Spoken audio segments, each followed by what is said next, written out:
सोचिए, गाड़ी चला रहे हैं और डैशबोर्ड पर अचानक लाल रंग की चेक इंजन लाइट जलने लगे। क्या कोई सिर्फ रेडियो की आवाज तेज करके उस वार्निंग को इग्नोर कर देगा? बिल्कुल नहीं। लेकिन कमाल की बात है ना, जब बात हमारे अपने शरीर की, हमारे पाचन तंत्र की आती है, तो हम अक्सर यही गलती करते हैं। सीने में जलन हुई और बिना कुछ सोचे समझे एंटासिड की गोली खा ली। शरीर की इतनी बड़ी वार्निंग को एकदम म्यूट कर दिया।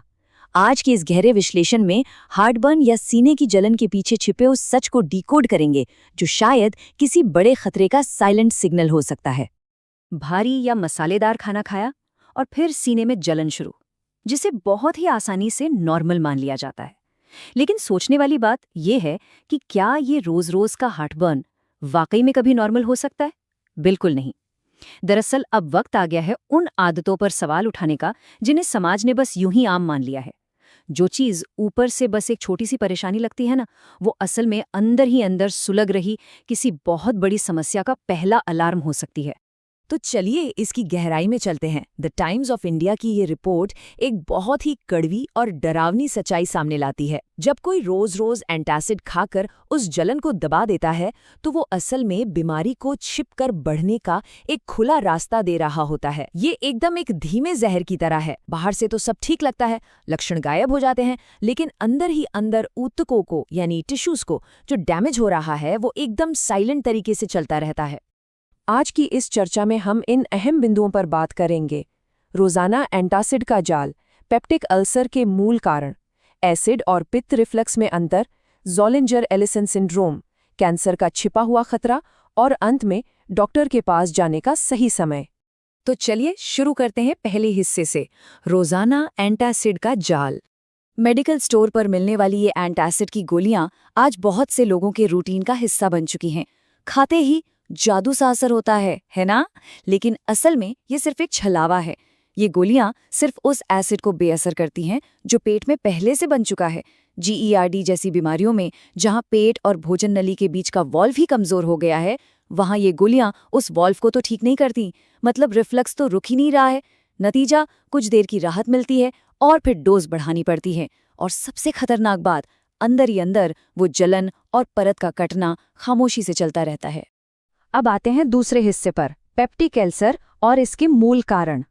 जब पेट की वो प्रोटेक्टिव लेयर या सुरक्षा दीवार टूट जाती है, तो उसे पेप्टिक अल्सर कहते हैं।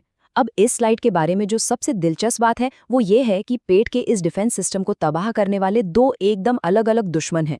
एक तरफ है H. पाइलोरी नाम का एक जिद्दी बैक्टीरिया। ये क्या करता है? ये पेट के खतरनाक एसिड से बचने के लिए अपने चारों तरफ एक एल्कलाइन ढाल बना लेता है और चुपचाप पेट की परत को खाने लगता है। और दूसरी तरफ हमारी वो आम दर्द निवारक दवाइयाँ या NSAIDs। ये दवाइयाँ पेट में उस रक्षात्मक बलगम या म्यूकस को बनने ही नहीं देती, जो हमारी एसिड से रक्षा करता है। और ये कोई मामूली बात नहीं है। फार्माकोफोर की रिपोर्ट का डेटा हैरान करने वाला है। जो लोग इन पेन किलर्स या NSAIDs का लगातार इस्तेमाल करते हैं, उनमें पेप्टिक अल्सर होने का खतरा आम लोगों की तुलना में सीधा 4 गुना ज़्यादा होता है। 4 गुना। अगर इस अल्सर को यूं ही छोड़ दिया जाए तो इसके नतीजे सच में जानलेवा हो सकते हैं। ब्लीडिंग अल्सर की मृत्यु दर 10% तक होती है और इसके लिए तुरंत एंडोस्कोपी करके खून रोकना पड़ता है। इससे भी ज्यादा डरावना है परफोरेटेड अल्सर, जहां पेट की दीवार में सचमुच एक छेद हो जाता है। इसमें मृत्यु दर 30% तक है और इमरजेंसी सर्जरी ही एकमात्र रास्ता बचता है। ये आंकड़े साफ बताते हैं कि पेट के इस दर्द को कभी भी इग्नोर करने की भूल नहीं करनी चाहिए। आगे बढ़ते हैं तीसरे हिस्से की ओर, एसिड बनाम पित्त यानी बाइल रिफ्लक्स। और ये टेबल बहुत ही शानदार तरीके से साफ करती है कि एसिड रिफ्लक्स और बाइल रिफ्लक्स में आखिर फर्क क्या है। देखिए, सीने में होने वाली हर जलन सिर्फ पेट के एसिड की वजह से नहीं होती। एसिड रिफ्लक्स सीधे पेट से आता है, लेकिन बाइल रिफ्लक्स में कहानी अलग है।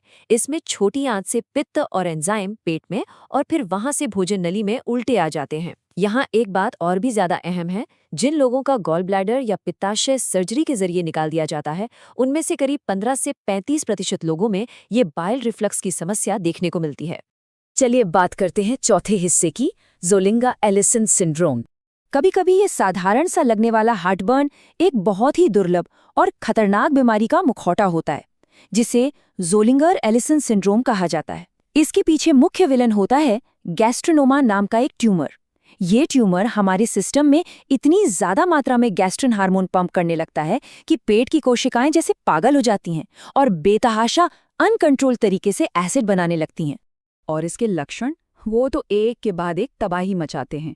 सोचिए, जब शरीर नॉर्मल से 4 से 10 गुना ज्यादा एसिड बनाएगा तो भयंकर अल्सर और रिफ्लक्स होना तो पक्का है। लेकिन इस बीमारी को पकड़ने का सबसे बड़ा सुराग क्या है? वो है क्रॉनिक डायरिया, यानी लगातार रहने वाले दस्त। अगर किसी को बार बार बहुत तेज एसिडिटी हो रही है और साथ में लंबे समय से दस्त भी हैं, तो समझ लीजिए ये ज़ोलिंगर एलिसन सिंड्रोम का एक बहुत बड़ा रेड फ्लैग है। अब आते हैं 5वें और सबसे गंभीर हिस्से पर, कैंसर का छिपा हुआ खतरा। आइए अब देखते हैं कि ये पूरी कहानी कैंसर तक कैसे पहुंचती है। कैंसर कोई एक रात में होने वाली बीमारी नहीं है।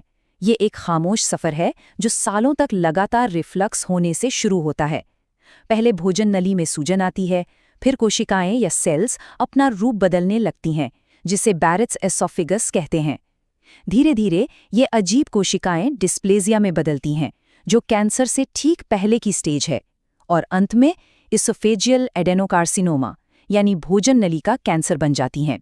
क्लिनिकल एंडोस्कोपी जर्नल की ये रिसर्च एकदम साफ शब्दों में चेतावनी देती है कि इस जानलेवा खतरे को रोकने के लिए सही समय पर एंडोस्कोपिक इलाज बहुत ज़रूरी है।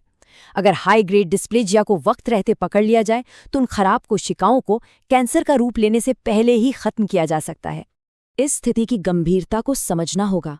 अगर ये एडेनोकार्सिनोमा कैंसर अपनी शुरुआती स्टेज में है तो 5 साल तक जिंदा रहने की दर या सर्वाइवल रेट सिर्फ 50% होता है, और अगर कहीं ये शरीर के बाकी हिस्सों में फैल चुका है तो ये दर गिरकर सिर्फ 6% रह जाती है। सिर्फ 6%। और अब आखिरी हिस्सा, डॉक्टर की सलाह कब लें। तो यहाँ सबसे अहम बात ये है कि अगर ये लाल झंडे यानी वार्निंग सिग्नल दिख रहे हैं तो खुद अपना डॉक्टर बनना तुरंत बंद कर देना चाहिए।